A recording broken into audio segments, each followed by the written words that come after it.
Class 12 के बच्चों के लिए फिजिक्स की क्लास में आज हम बात करेंगे जो आपका गॉस का जो आपकी गॉस की प्रमेय का पहला अनुप्रयोग है। वो पहला अनुप्रयोग है कि अनंत लंबे सीधे तार के निकट वैद्युत क्षेत्र आपको निकालना है। तो किस तरह से हम इसको निकाल रहे होंगे, सबसे पहले आपको लेना पड़ेगा एक लंबा एल लंबाई का आपने एक तार ले लिया है इस तरह से, जिसकी लंबाई आपके पास अनंत है और जिस पर प्लस क्यों आवेश, ये जो प्लस क्यों आवेश है ये समान रूप से बटा हुआ है। ठीक है, इस पर प्लस क्यों आवेश समान रूप से विपरीत है, यानी कि समान रूप से बटा हुआ है। अब आप क्या करोगे, एक काल्पनिक पृष्ठ होता है आपका, ठीक है, तो तार के लिए वो जो काल्पनिक पृष्ठ होगा वो आपने इसके लिए एक पृष्ठ मान लिया बेलनाकार। ठीक है, इस तरह का ये जो हमने डॉट डॉट करके दिखाया है आपको, ये इसका काल्पनिक पृष्ठ है जो कि एक बेलन है। ठीक है, अब इसके बाद हम क्या करते हैं कि तार की लंबाई अनंत होने के कारण हम इसको 3 जगह डिवाइड कर लेते हैं इसके छोटे छोटे से हिस्सों में। ठीक है, एक हिस्सा इसका ये हो गया यहाँ पे, एक हिस्सा ये और एक हिस्सा हम यहाँ पे लेके चलेंगे इसका, यहाँ पे जिसका वैद्युत क्षेत्र वेक्टर कितना होगा ए और तीव्रता कितनी होगी ई। ठीक है, समझ पा रहे हैं आप लोग। तो अगर हमने इसको 3 हिस्सों में डिवाइड कर दिया तो हमने आपको बताया था कि किसी पृष्ठ से गुजरने वाला जो वैद्युत फ्लक्स होता है, ठीक है, वो आप किस तरह से डिफाइन करते हो, वो आपका होता है ई डॉट डी ए।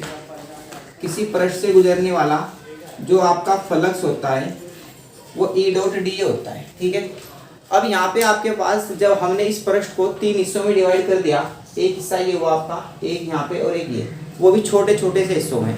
तो अगर आप किसी क्षेत्रफल का छोटा सा हिस्सा लेके चल रहे हो, यानी कि एक क्षेत्रफल अवयव आप लेके चल रहे हो, तो उसके लिए जो आपका विद्युत फ्लक्स होगा वो भी थोड़ा ही होगा, यानी कि कम ही आएगा, छोटा ही आएगा। ठीक है, तो अगर आप जो इसके सिरों पर जो तार के जो आपका ये पृष्ठ है, गॉसियन पृष्ठ, इसके सिरों पर जब आप विद्युत फ्लक्स को निकाल रहे होंगे तो इसके सिरों पर विद्युत फ्लक्स आपका शून्य होगा, 0 होगा। वो क्यों होगा, क्योंकि यहाँ पे जो आपका वैद्युत क्षेत्र वेक्टर है और वैद्युत क्षेत्र जो वैद्युत क्षेत्र वेक्टर है और वैद्युत क्षेत्र का जो सदिश है उनके बीच का जो एंगल होगा यहाँ पे वो कितना होगा, 90 डिग्री होगा। और अगर यहाँ पे वैद्युत क्षेत्र और वैद्युत क्षेत्र वेक्टर आप उनके बीच और 90 डिग्री का एंगल हो तो उस कंडीशन में उनके बीच जो आपका वैद्युत क्षेत्र होता है वो कितना होता है, 0 होता है। ठीक है, 0 होता है। इसके बाद जो आपका एक बिंदु P होगा, यहाँ पे जब आप इस बिंदु P पर वैद्युत क्षेत्र की तीव्रता निकाल रहे होंगे तो यहाँ पे क्या होता है कि जो आपका वैद्युत क्षेत्र होता है, वैद्युत क्षेत्र वेक्टर होता है और जो आपका क्षेत्रफल वेक्टर होता है, ये दोनों एक ही दिशा में होने के कारण यहाँ पे आपका वैद्युत फ्लक्स आपको प्राप्त होता है। ठीक है, यहाँ पे ये दोनों सिरों पर ये लंबवत होने के कारण एक दूसरे पे, यहाँ पे 90 डिग्री का एंगल होने के कारण यहाँ पे क्या होता है कि क्षेत्रफल वेक्टर और जो आपका वैद्युत क्षेत्र सदिश होता है उनके बीच 90 डिग्री का एंगल होने के कारण यहाँ पे आपका जो आपका वैद्युत फ्लक्स होगा वो 0 होगा। समझ पा रहे हैं आप लोग। तो इन दोनों पॉइंट पर आपका वैद्युत क्षेत्र 0 होगा। वो कैसे होगा हम आपको बता भी देते हैं एक बार।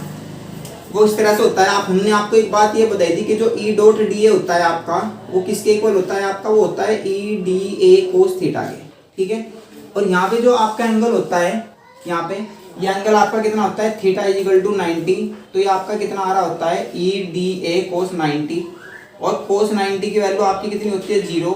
तो ई dot D A E D A ये 0 हो जाएगा आपका, और 0 की जब आप इसमें मल्टीप्लाई करोगे तो ये कितना आ रहा होगा, 0। समझ पा रहे हैं आप लोग। इसके बाद तो यहाँ से आपने देखा कि किस तरह से आपका जो विद्युत क्षेत्र है वो यहाँ से कितना हो जाता है, 0, क्योंकि कोस 90 आपका 0 होता है। तो जो आपका पूरा का पूरा फ्लक्स होगा वो कंप्लीट कितना हो जाएगा, 0 हो जाएगा। ठीक है, लेकिन यहाँ पे क्या होगा, एक ही दिशा में होने के कारण ये आपस में क्या होगा, यहाँ पे ऐड भी होते हैं ये, और यहाँ पे विद्युत क्षेत्र आपका जो आपका विद्युत फ्लक्स होता है वो आपको प्राप्त भी होता है। ठीक है, कैसे प्राप्त होता है, चलिए हम इसको करते हैं आगे की तरफ। तो सबसे पहले आप क्या करोगे,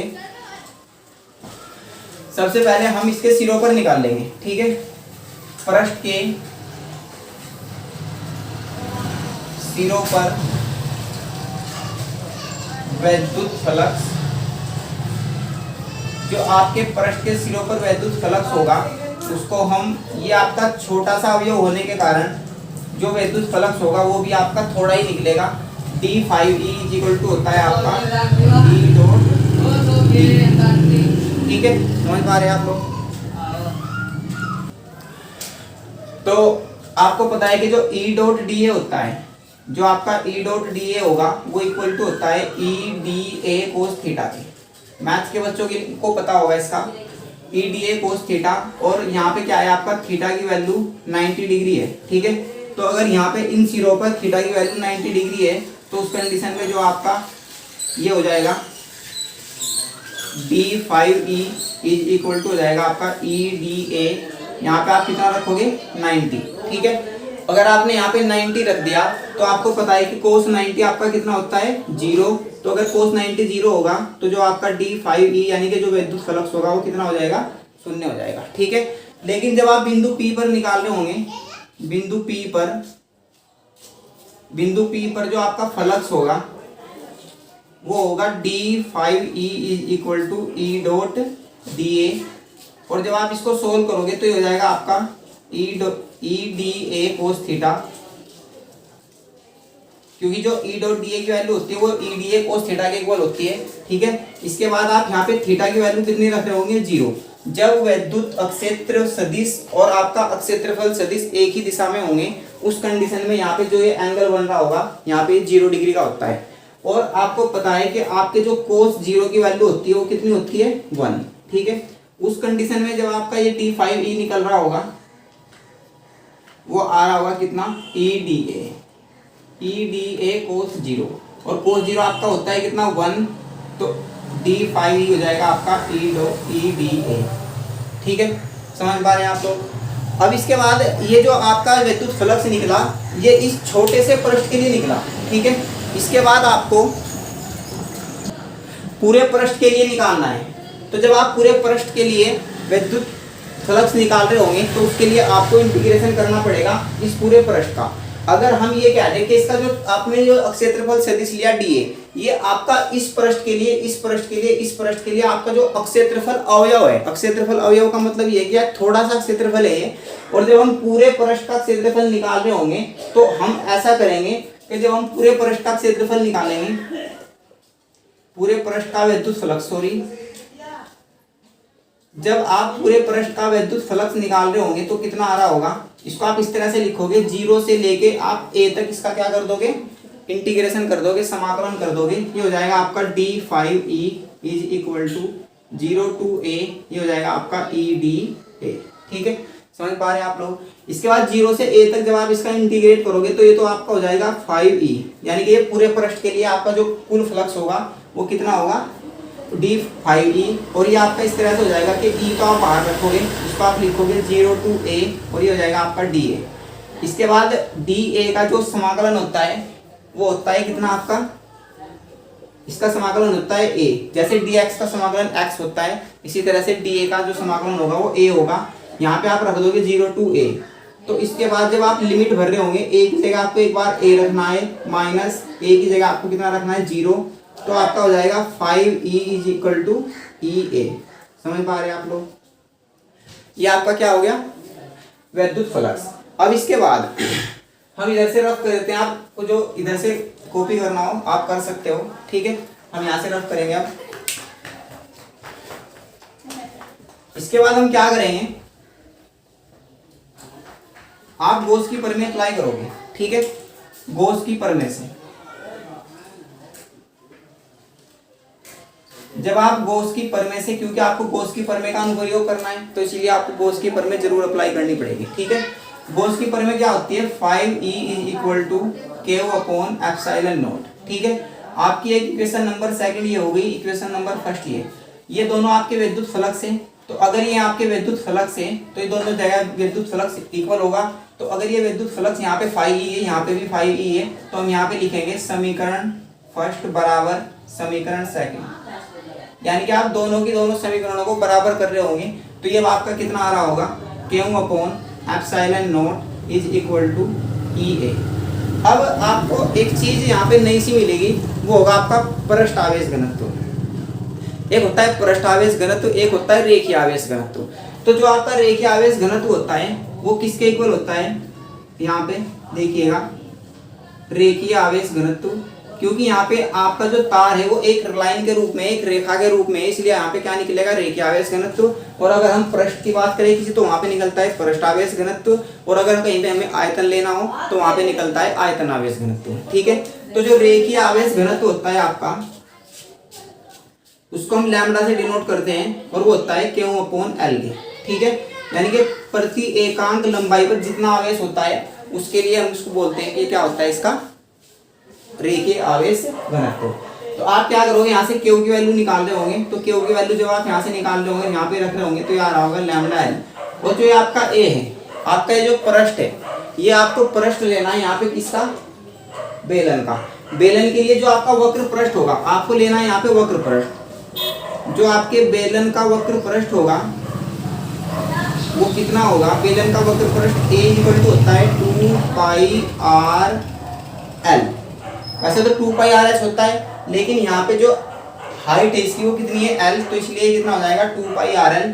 ये दोनों वैल्यू आप यहाँ पे रख रहे होंगे, तो ये कितना आ रहा होगा, ये हो जाएगा आपका L इंटू λ/ε0।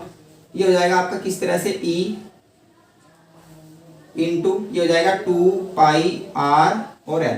ठीक है, आपको यहाँ से वैद्युत क्षेत्र निकालना है। तो जब आपको यहाँ से वैद्युत क्षेत्र निकालना है, सही से देख पा रहे हैं ना आप लोग, तो ये हो जाएगा आपका इतना। आपको यहाँ से E की वैल्यू फाइंड आउट करनी है। अब हम इसको इधर से रफ कर देते हैं। ठीक है, तो जब हम इसको इधर से सोल्व कर रहे होंगे तो ये आ रहा होगा आपका कितना, E इक्वल टू, ये आपका इधर आएगा, तो आप इस तरह से लिख रहे होंगे,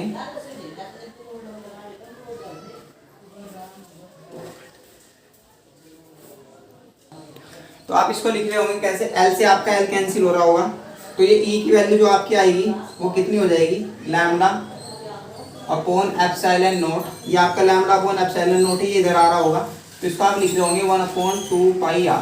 ठीक है, और फाइनली ये कितना आएगा, 1/2πε0, और ये हो जाएगा λ/r।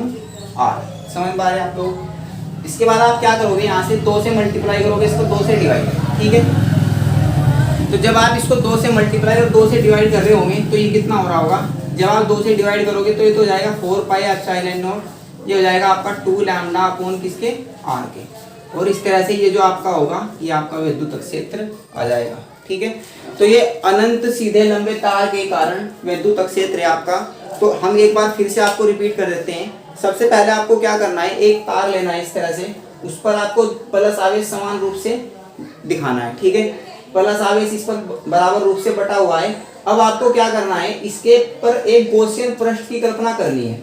जो इसका गॉसियन पृष्ठ होगा वो एक बेलन होगा। ठीक है, तो इस बेलन पे अब आप इसको जब विद्युत फ्लक्स निकालोगे तो इसके आप 3 हिस्से कर लोगे इस तरह से। ठीक है, अब इसके 3 हिस्से करने के बाद इसका एक छोटा सा हिस्सा ये होगा, एक यहाँ पे होगा और एक ये होगा। ठीक है, अब ये जो आपके सिरों पर विद्युत फ्लक्स जब आप निकाल रहे होंगे तो एक बात याद रखेंगे आप लोग कि जो आपका अक्षेत्रफल वेक्टर है, अक्षेत्रफल सदिश, और जो आपका विद्युत क्षेत्र सदिश है, इनके बीच में यहाँ पे एंगल कितना है, 90 डिग्री। और यहाँ पे एंगल 90 डिग्री होने के कारण इसके सिरों पर यहाँ पे आपका विद्युत फ्लक्स कितना होगा, 0 होगा। वजह ये होती है कि cos 90 आता है, 90 की वैल्यू कितनी होती है cos में, 0। ठीक है, इसके बाद जब आप बिंदु P के लिए आप विद्युत फ्लक्स निकाल रहे होंगे तो इसके लिए ये दोनों एक ही डायरेक्शन में होते हैं, और यहाँ पर ये एक ही डायरेक्शन में होने के कारण यहाँ पे जो आपका एंगल होता है वो कितना होता है, 0 डिग्री। और cos 0 की वैल्यू आपकी कितनी होती है, 1। ठीक है, तो आप जब इसको करोगे तो आप समझ जाओगे। आपको अगर